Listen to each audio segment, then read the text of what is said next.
Why you need to audit your friendship circle constantly. Guys, it's Dami here from Clientele Boosters, and today I want to acknowledge a post that I put up on Twitter or Instagram recently, and it was about the importance of constantly auditing your friendship circle. I'm not going to go too specific into this, but I had a scenario where I hired, I guess, a former friend of mine for a contractor kind of role within my agency about a couple months ago. And this guy and I, we were friends since high school, since I was like 12 years old. So I'm 24. So we're talking about a 10-year plus friendship. Kept in touch with each other. When it was his birthday, say happy birthday, vice versa. And, I gave him an account to handle. He was doing X service for X client, for Y client. And this client was actually, a pretty reputable client in a certain part of Melbourne. So it was a great case study, I'll put it that way. And I'm like, you know what? This guy's been managing some of our other smaller clients. I'm going to give him this one. Let's see how he acts. Because you never really know a man's character until he's given more responsibility or he's been given more power. You don't know his character till then, And this was a perfect example of that. So I give him this client to take care of part of their service deliverables. And that client ends up churning. So churning, that for those that aren't in the service based industry, means like the client leaves. So they were with us for about 7-8 months. Great client. Boom. Thank you. 3-4 months, actually the birthday of this person, on his birthday, I say happy birthday to him, and he's trying to reach out to me for a couple of months. I'm like, why is this guy trying to reach out to me, so constantly? And I'm like, what's going on? Because, after that account left, he was left with no clients for that part of the year. So he keeps hitting me up and I'm not able to pick up his phone. I finally get to pick up his phone on his birthday because I'm like, it's his birthday. I got to pick up his phone.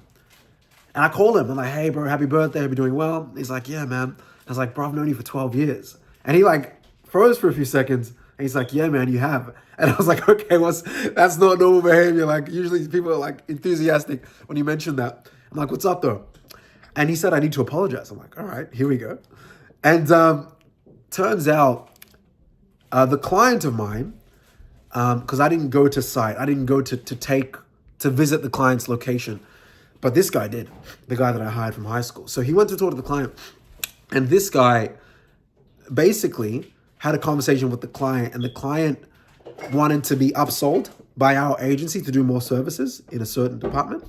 And I gave my friend, the one that had his birthday, a price to tell the client, and the client declined at the time when he was still a client. But what really happened, based on, what he told me, was that he actually said no, or the client told him to say no to my agency. And then the client said, I'll pay you instead to do it at a cheaper price. And he took the offer. And he said for the last couple of months since he left that client's account, since that client left, it had been eating him up inside. And he just had to tell me. Now, you guys are probably thinking, Dami, did you get really angry? Did you tell him to, get out of here and da-da-da? You know what I did? I said, thank you for being real. I thanked him for being real. Because it's very, very hard to know. Now, before I get into what else I did, I still unfollowed him, right? I still unfollowed him. It's good to create distance when those things happen because it exposes character, but he kept it real with me. How many of your friends, in fact, many of your friends, quote unquote, or acquaintances, you wouldn't even know if they're really your friends or not because they haven't been tested. That's why it's so crucial to audit your friendship group constantly, because you have no idea who really has your back when things are going left or things are going right, and when they have nothing to gain from it or when they do have something to gain from it. So it's so crucial that you constantly audit your friendship circle, because you never know, someone that could be your friend of 12 years could take a check for a couple $100 just because they know it's going to advance their career at the expense of your own business's reputation. I'm telling you guys, especially to those of you, and I'm a man, so I'm going to talk to primarily men here, but even to the ladies as well. If you're young, in your 20s, teens, 30s, and you're starting a new venture, there is zero way you can expect everyone to be happy for you.